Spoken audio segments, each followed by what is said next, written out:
அனைவருக்கும் வணக்கம். RR food production சேனலை சப்ஸ்கிரைப் பண்ணுங்கள். நோய் நாடி நோய் முதல் நாடி அது தணிக்கும் வாய் நாடி வாய்ப்பச்சையில் என்ற திருக்குழுக்கிறங்க நாங்கள் ஃபுட் வெரைட்டி செஞ்சு தரோம். இன்றைக்கி நம்ம வெள்ளைச்சோளத்தில் சப்பாத்தி தான் செய்ய போகிறோம்.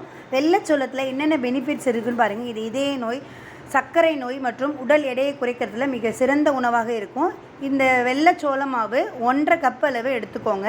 அதோட 2 கப் அளவு தண்ணி மிக்ஸ் பண்ணணும்.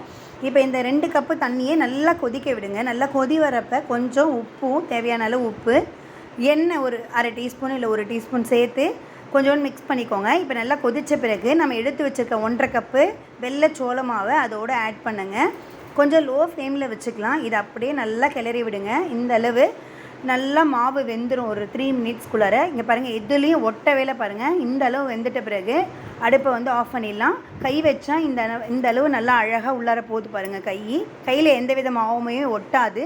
ரொம்ப சூப்பராக, எங்கேயும் ஒட்டாமல் சூப்பராக இருக்கும். நம்ம கோதுமை மாவை விட இது சூப்பராகவே இருக்கும் இந்த சப்பாத்தி. இப்போ ஓரளவு மாவை திரட்டி அந்த வெள்ளைச்சோள மாவுலே பட்டு நல்லா திரட்டி எடுங்க. இப்போ நான் நல்லா ரவுண்டாக வரணுன்றதால ஒரு கப் மேல் மூடி வச்சு கட் பண்ணி எடுத்துருக்கிறேன். நீங்கள் அப்படியே கூட போடலாம்.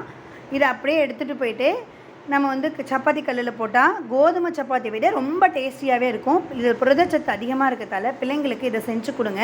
குழந்தைங்க வெள்ளைச்சோளத்தை இப்போ சாப்பிட்றதே இல்லை. இந்த மாதிரி செஞ்சு கொடுக்கறது மூலிமா அவங்க வெள்ளைச்சோளத்தை அதிகமாக விருப்பமாக சாப்பிடுவாங்க. எந்த அளவில் இது நல்லா புஃபியாக வருது பாருங்கள். சூப்பராக எந்த வித எண்ணெயுமே ஆட் பண்ணாமையே இந்த சப்பாத்தி பாருங்கள் எவ்வளோ அளவு புஃபியாக எழுந்து வருது.